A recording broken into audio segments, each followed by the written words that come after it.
It's a beautiful day in the neighborhood. A beautiful day for a neighbor. Would you be mine? Could you be mine? It's a beautiful day in the neighborhood. A beautiful day for a neighbor. Would you be mine? My neighbor. Hey, you know what time it is. Gotcha! We're back! A little thought, a little care, a little holler if you need me, I'll be there.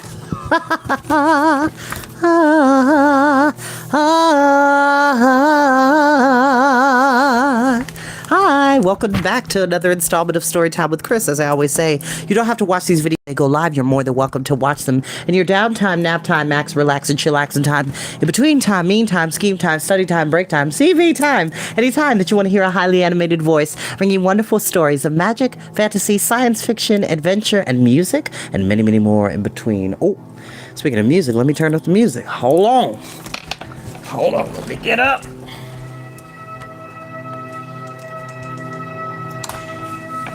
Lovelies, it is the first day of fall. Today is the fall equinox, starting today, okay, which is a really good song by Brandy. It's literally, okay, so Starting Now is the title of the song by Brandy through Disney, and it is considered the official theme song of the Disney princesses. Check it out on YouTube. It's actually a really good song. So we are back here with Susan Cooper's Silver on the Tree, which is the final installment of the Dark is Rising sequence, which is a magical fantasy story for young readers that includes Arthurian legend, Welsh folklore. It's just magical. It's suspenseful. It's a page turner. It's great. But I wanted to make it a little addendum. I thought part 3 was the final part. No. This story is split into 4 different parts. It's kind of like a 4-act play. So we're in part 3 right now, chapter 11, and then after a few chapters, we're going to be moving into part 4, which is officially the final part of the final installment of this sequence. Ooh, say that 10 times fast. Alrighty, lovelies, let's go ahead and get started. Oh, let me get my glasses. I need to be able to see. I can't be like Velma from Scooby-Doo. My glasses! I can't see without my glasses. I can't do that. Oh, okay. I thought somebody was messaging me. Hold on, y'all. Y'all know I can't answer messages when I'm doing story time, but I will get to you when I'm done. Okay, I need something a little bit less ominous and more. Actually, that works. That works perfect. Oh, yes, this works perfectly. Yeah, thank you. I don't own the music you're listening to in the background. This is brought to you by Mr. Ambiance here on YouTube. MisterAmbience, Mr. Ambiance. Check them out on YouTube. Like, share, and subscribe. And if you haven't already done so for Storytime, like and share and subscribe to the channel. Hit that bell notification so you don't miss a vid or when I go live or when I post. So, let's go ahead and see what happens to Bran and Will as they travel through the Lost Lands. They've been in the city, and then he said there's the Lost Land, there's the city, there's the country, and then there's the castle. We're going to see what happens. Chapter 11, The Empty Palace. Will said, Taliesin? A name, Gwion said. Just another name. He put his hand out caressingly to a spray of white roses beside him. Do you like what you see of my city now? Will did not quite return his quick smile. Something had been nibbling at his mind. Did you know we should see the rider when you sent us off in the coach? Gwion grew sober, fingering his beard. No, old one, I did not. The coach was simply to bring you here, but perhaps he knew that. There is little the dark does not know in the Lost Land, yet also there is little that they can do. He swung abruptly towards the fountain. Come. They followed him to a spot before the center of the fountain where the water flung up in a glittering spiral from the intertwined white dolphins.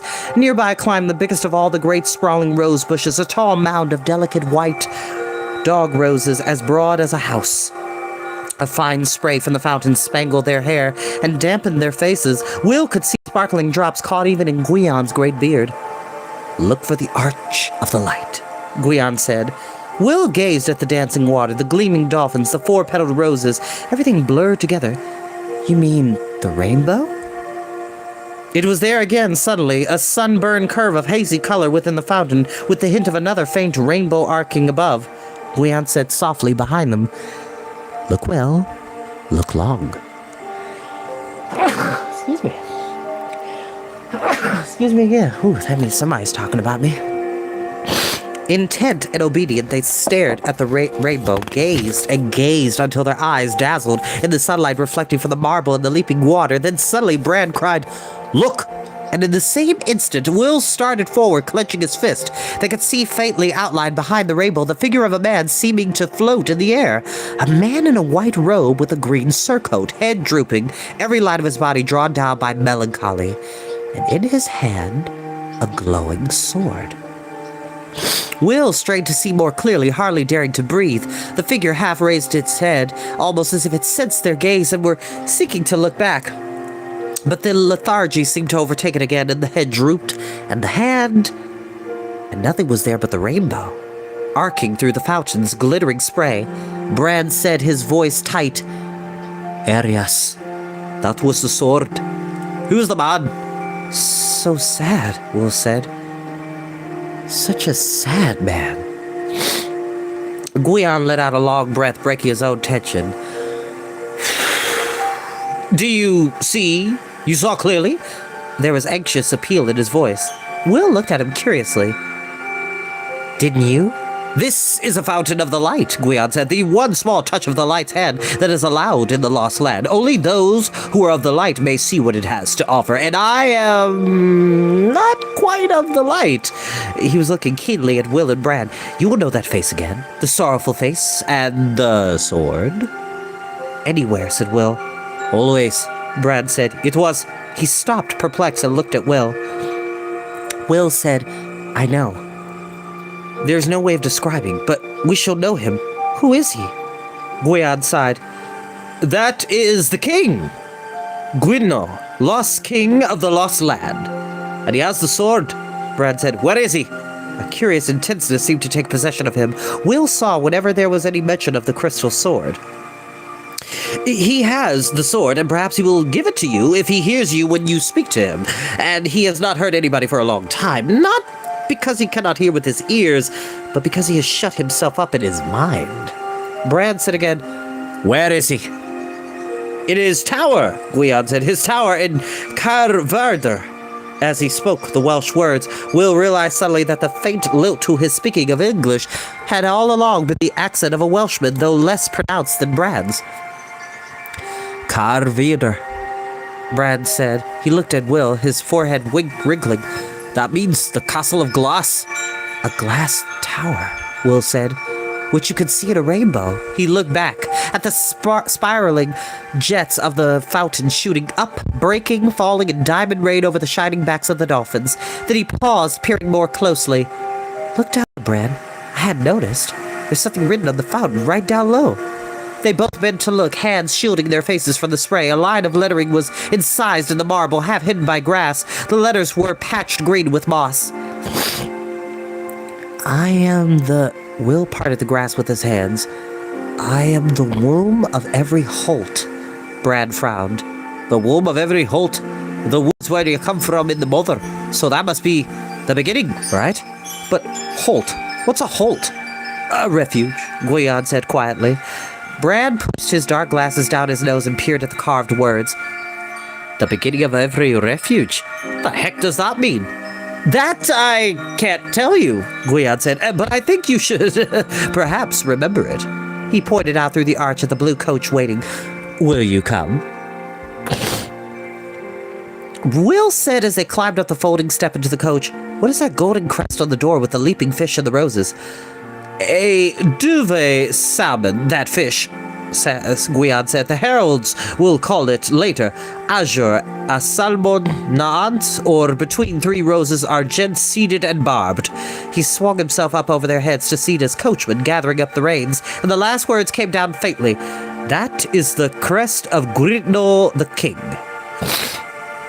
And then he flicked the reins, and the black horses tossed their plumed heads, and they were away, swinging and rattling through the gardens of the broad green park and out into the city stone streets. Here and there, groups and pairs of people were walking.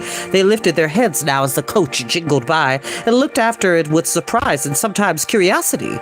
None offered any greeting, but none ignored their passing as before. This time, every head turned. The coach slowed. They swayed round a bend. Looking out, Will and Bran saw that they were turning in at the arched entrance to a courtyard. High-pillared walls rose on all sides, set with tall nine-paned windows. Fantastic pointed towers rose above the balustraded line of the roof. Every window was blank. They saw no face anywhere. The coach stopped. They climbed out. Before them, a narrowing stone staircase rose to a square pillared doorway ornamented with carved stone scrolls and figures. And dominating the rest, a replica of the crest of the leaping fish from the carriage door. Will and Brad glanced at one another, and then ahead. The door stood open. Nothing but darkness was visible within. Actually, Gwion reminds me... Okay, so any of my fans that are... friends that are fans of Final Fantasy... Specifically, he reminds me of Sid from Final Fantasy XII and Final Fantasy VII. He just has this, like, exuberant nature, but he's kind of vague about certain details, and he's a bit sharp with his wit. He reminds me of Sid. For my friends that know that reference, you know what I'm talking about. And for my young friends out there, eventually you'll get to play Final Fantasy XII. It's an amazing game. It's basically a fantasy equivalent of Star Wars. That is what Final Fantasy XII is. That is the best way to describe it. And if you like Star Wars, check out Final Fantasy XII. And no, I'm not being paid to say that. Gwion said behind them, "It is the palace of Gwyno Grandir, the empty palace it has been called since the day when the king retreated to his castle by the sea and never afterward came out. Go inside, the two of you together, and I will meet you in there if you find your way." Will looked back. The splendid coach and the midnight black horses were quite gone. The great courtyard was empty. Gwion stood at the bottom of the steps, a neat, dark figure, his bearded face upturned and sudden lines of anxiety unaccountably clear upon it. He was tense, waiting.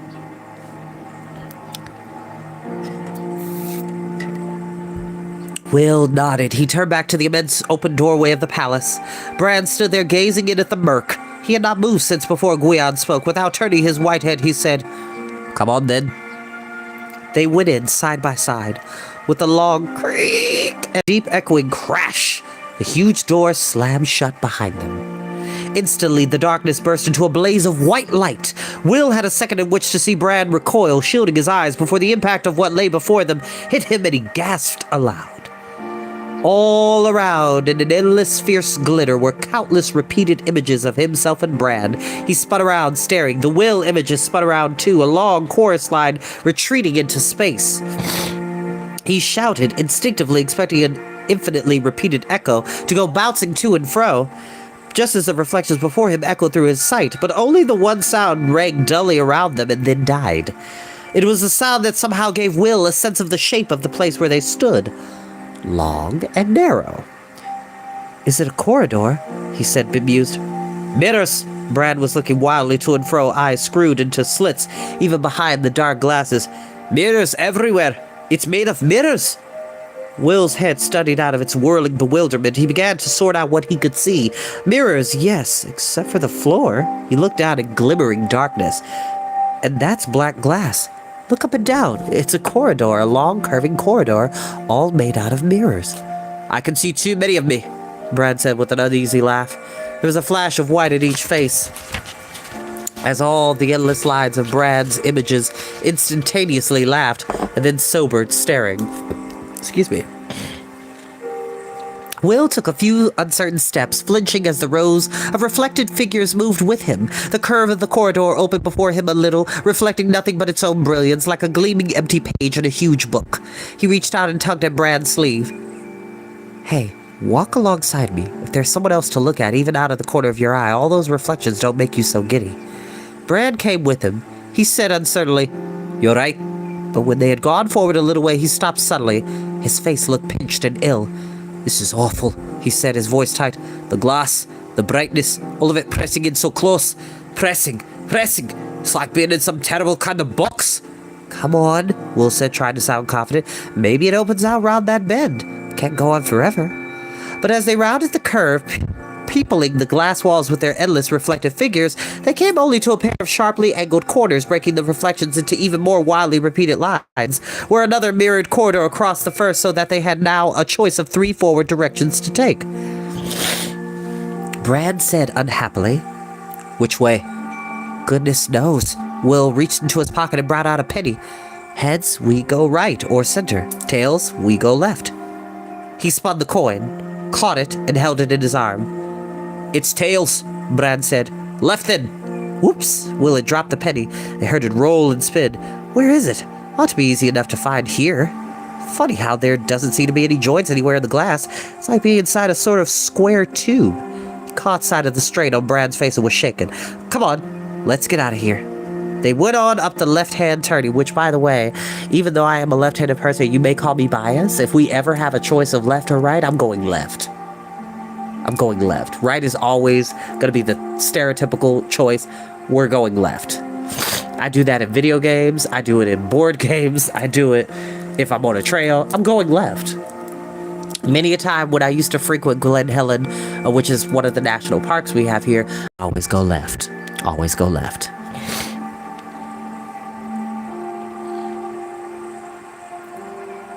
They went on up the left-hand turning, but the glass corridor, identical with the first, seemed endless. It stretched on and on, curved sharply to the left and straightened again. Their footsteps rang out, dropping into immediate silence whenever they paused. At length, they came to another crossroad of corridors. Brad looked out despondently. Looks just like the same as the other one. A glitter that was not glass drew Will's eye to the floor. Stooping, he found it was his penny. He straightened, swallowing hard to muffle the sudden hollow feeling in his throat, and held it out his hand to Brad. It's the same, look. Dwach, we've come in a circle. Brad looked at him, frowning. You know what? I think we're in a maze. A maze? A maze of mirrors. Now there's something to spin your life in. Guion knew, didn't he? Will thought back to the gray-bearded face, looking at him with tense concern. Guion said, I shall meet you if you find your way. You know anything about mazes? I was in one at Hampton Court once. Hedges. You had to keep turning right all the way in and left on the way out. But that one had a center. This one, those curves. Brad looked less ill now that he had something to puzzle him. Think. We went to our right when we started off, and it curved. It curved to the left. And then we came to the crossing, and we took the furthest corridor on the left, and it curved to the left, and brought us back to the crossing in a circle. Will closed his eyes and tried to visualize the pattern. So turning left must be wrong. Did we turn right then? Yes, look, Brad said. His pale face was alight with an idea now. Opening his mouth wide, he drew a long breath over the mirrored wall of the corridor and drew with his fingers in the patch of mist an upward spiral pattern of a series of loops rising without touching one another. The curving tops of the loops faced the left. It looked like a drawing of a very loose spring standing on end. It has to look like this. See that first loop? That's the pattern we've walked so far. And mazes always will repeat themselves, right? So if it goes one loop after another, it's a spiral. It's a spiral. Will said, watching the mist drawing gradually fade. And we wouldn't have to go round each whole loop. We could just go up that side on the right where each loop crosses itself. By turning right every time. Come on. Brad slid triumphantly towards the right-hand corridor, and even though they chose left and was wrong, I still would choose left. I'm always going to choose left. That's fine. Wait a minute. Will breathed at the wall and drew the spiral again. We're facing the wrong way, see? We've been all the way around the first loop, so now we're facing backwards, back the way we first came. And if we turn right now, we shall really be turning left. And just loop the loop again. Sorry, yes. In too much of a hurry, I am. Brad swung his arm sideways and did a neat jump to turn himself in the other direction. He looked with dislike at the endless reflections of himself that echoed the jump. Come on, I hate these mirrors. Will looked at him thoughtfully as they followed the curving right-hand corridor. You really mean that, don't you? I mean, I don't like them either. They're creepy, but you... It's the brightness. Brad looked around uneasily and quickened his step. And more than that, all that reflecting, it does something. It's like having your mind sucked out of you. Ah! He shook his head for want of words. Here's the next crossroads. That was a lot quicker. So it should be, if we really got the answer. Turn right again. 4 times they turned to the right, trooping along with their long, long rows of reflected images, keeping endless step. And then suddenly curving after the 4th turn, they came face to face with themselves, startling figures staring back out of a blank mirrored wall. No! Will said fiercely, and he heard his voice tremble as he saw Brad's head and shoulders droop in despair. Brad said quietly, Dead end. But how could we have gone wrong? Pity knows, but we did. I suppose we'll have to go back and start again. Brad let his knees crumple and sat down in a heap on the black glass floor. Will looked at him in the mirror. I don't believe it. But there it is. I mean, I don't believe we have to start again. Oh, yes we do. Brad looked up blankly at the reflected images, the blue sweater and jeans of the standing figure, the white head and dark glasses of the figure hunched on the floor. Once this happened to us before. Once a long time ago, finding a blank wall stopping us. But that was where your magic as an old one could help. You can't hear, can it? No, Will said. No, not in the Lost Land. Well then. No, Will said obstinately. He bit at a thumbnail, staring round at the blind, mirrored walls that could give back nothing but what they were given to reflect, and that yet somehow seemed to hold within them a spacious world of their own. No, there's something. There must be something we ought to be remembering. He looked down at Brad, his eyes not quite seeing him. Think. What has Guion said to us all in the time since we first saw him that seemed to be anything like a message? What has he told us to do? Guion, he told us to get in the coach. Brad scrabbled to his feet, his pale forehead furrowed as he thought backwards. So he's like this. He's like... His furrowed brow. He's like, yeah, I'm thinking. So there, and... He said he would meet us if he found our way, but that was the very last thing. Before that, there was something he said we should remember. You're right, was it? Remember, he said remember. Will stiffened, remember. The face of the man in the rainbow. And after that, another thing, the writing on the fountain. I think you should always, perhaps remember. Remembering, he stood very straight, stretching out both his arms stiff in front of him and pointing all 10 fingers at the mirrored glass wall that barred their way. I am the womb of every Holt, he said, slowly and clearly, in the words that they had read through the muffling grass on the mossy stone of the fountain in the park. And above their heads of the glass, faintly and gradually, another single line of words began to glow, growing brighter and brighter until their brilliance flashed out, dulling any other light around them. They had just time to look at the words and comprehend them. I am the blaze on every hill. And then the light grew for an instant intolerably strong, so that they flinched away from it, and with a single soft sound, like an explosion muffled by many miles' distance, all the glass walls enclosing them shattered and musically fell. And they stood free with the bright words hanging in the darkness before them, and the maze of mirrors gone, as if it had never been there.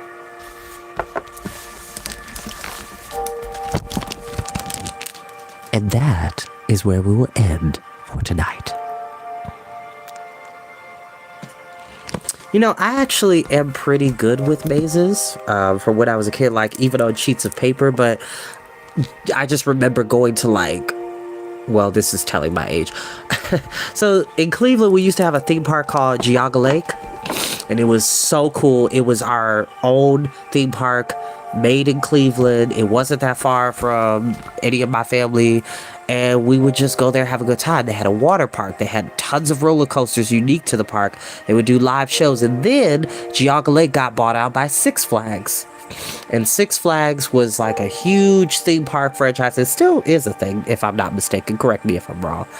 But Then they changed the theme of the park. Then they started including more Warner Brothers themed characters and rides. We had a Superman ride and a Batman roller coaster. That was amazing. And that went on for several years. And then they had, well, Geauga Lake was an amusement park that also had a water park, but they also had SeaWorld connected to that. At SeaWorld, you could go and see like aquatic exhibitions. You could go to the orca show and watch them perform. And I got, there's plenty of pictures of me standing by that tanker watching the orca come up and splash. And it's beautiful and majestic. Obviously, those things no longer happen now. Different times, different systems. But it was just a wonderful time to be a kid. It was a wonderful time to be young. I was not a huge fan of roller coasters, but at least I would try. At least I would try. But then they got bought out by Six Flags, and that was going on for years and years and years. And every other summer, I would go with my family. And then Geauga Lake came back, and they reunited the park and reshifted the theme. And then, unfortunately, they went out of business. But yeah, I say all that to say that life is about change. Life can be magical when you least expect it. And I don't know, it just struck me for a second, that idea. Because whenever they would do like their haunted, I don't know what you would call, like Halloween haunted trails and stuff like that, they would have like fenced in mazes and stuff, like corn mazes. And I would do really well of, even at a young age, of trying to figure my way out.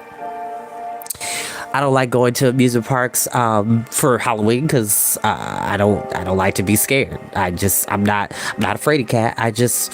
People in costumes, they get very dedicated to character, and I live for that. And sometimes I get a little frightened. It just is what it is, and that's the point. I get that. But whenever it came to the corn mazes and stuff like that, I could get out of there. Okay, I could get out of there. But yeah, that was a wonderful memory of my childhood. But we didn't come here to talk about that. I'll see you next time, lovelies. Peace, love, and hair grease, y'all. I'll see you. Bye-bye.